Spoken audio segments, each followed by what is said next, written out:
kind of unique attack that we'll do. Bring him up and around. Go to our chair sit position, okay? Turn. From here, I have this point of control. I have this leg hooked, right? We can always throw the leg up and over and start to set up our arm bar, or we can just start looking to attack the back. So what we're gonna do today is we're gonna start looking to attack the back. And when we do, I like to transfer from this to a seatbelt, and I need a tight head position, right? I wanna whisper sweet secrets into his ear. So I can't do it from way back here. If I do, it's loose and he's gonna be able to find an escape. So I gotta use this grip to pull, right? I'm gonna pull him up toward my head. See that? And now I can bail on the wrist and go to a seatbelt, start working right in on the collars. Now, we call this position the pocket, right? Because Ryan's kind of down in the pit of my hips here. We call that the pocket of the back mount. When he's in the pocket, we can set up really nasty collar chokes, right? This is kind of like your cross collar bow and arrow. You can also hook the leg, and it's more of like a traditional bow and arrow, right? And you need to be in the pocket in order to do the arm bar. But some unusual attacks that we can do from here are like what the Danaher guys do, where they call it a straight jacket, cross grip, trapping arms, right? And then you can get in and under the neck. But I got an even more unusual one that we call the bow tie, okay? This arm is the one near his neck, right? So this is my choking arm. Anytime Ryan is in this position, he's worried about this arm, because this arm is gonna come in, it's gonna make a grip, and it's gonna choke him. Fundamentally, or traditionally I should say, the underarm like this is not usually a choking arm. So he's far more interested in this arm. He's like, oh no, this arm's coming in, I'm gonna 2-on-1 this grip, or I'm gonna tuck my chin on this one side and try to block that side. So now what I'm gonna do is, because Ryan thinks that this arm is attacking this lapel, I'm gonna do the complete opposite. I'm gonna take my free hand, right, my underarm hand, and I'm gonna start reaching under for this lapel. And what works really well in this position is if you're baiting on this side, and then when it's not working, you bail on it, and as you extract your hand, you can grab this lapel and loosen it up, right? So I'll be in here, and maybe I'm attacking this, and it's not there. So as I extract, look, I catch my fingers, my 4 fingers on this lapel, and it makes it nice and loose. As it does, I can kind of make a grip. I'm gonna punch this hand up and under the neck, and I'm gonna punch this into it. So it's like a zip tie effect.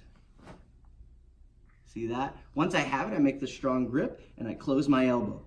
I keep my head in tight. Anytime I'm taking my partner's back and I want to maintain, I'm right here. If I do this, Ryan's going to bring his head to the mat, shoulder walk away, and he's going to escape, right? So during this, I'm kind of looking up at you guys so you can hear me talking, but I should be here, right? I'm trying to attack the neck, loosen, get the thumb, feed, close that grip. So if you look, this is nice and tight here. Now, Ryan can tell that it's tight, but he's not really necessarily thinking it's going to choke him. But what he's going to be surprised by is I'm going to take my traditional choking arm now, I'm going to make a fist, and I'm going to sneak it behind the back. As I make the fist, I'm just using my knuckle here right across the chin, right? I'm going to make him look up and over this wrist, and then I'm going to grab my forearm, so it'll look like this. Okay, as I get my grip, I close my elbows, I crunch, and I squeeze. Okay, so my finish here is this right here. It's the closing, right? Don't push with this arm, or either arm rather. I'm not trying to push him with my arms. I'm trying to make good connections, close the pockets.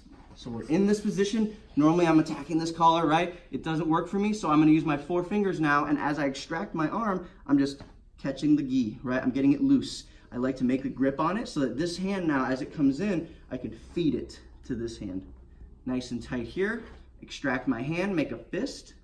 As I go up and around the neck like this, I put my palm down on the wrist, just like in the Kimura trap. Sorry, Ryan's about to go to sleep. As I grab my forearm, I'm not grabbing with my fingertips, right? I'm going palm to forearm, hiding my fingertips underneath, pulling everything in like a crunch, right? So if I'm here, my head is in nice and tight, I got this grip, I'm gonna sneak this by, boom, close the pocket. And this is another good attack, because if Ryan maybe gets a grip and he starts to defend this and it's not working, look, we switch right to the arm, okay? So it doesn't really take us out of position. My favorite attacks are attacks that you can do, and when they fail, you don't completely jeopardize your position. If it fails, guess what? We're still in the back. We can work another finish, okay? So one more time, we're gonna be here. We're gonna have this nice tight seatbelt position. Maybe I'm trying to loosen this one. It's not there. Open, thumb in, feed, make your grip. Make a fist, sneak it out the back, close. Attack arms if you want to from there. Go do it.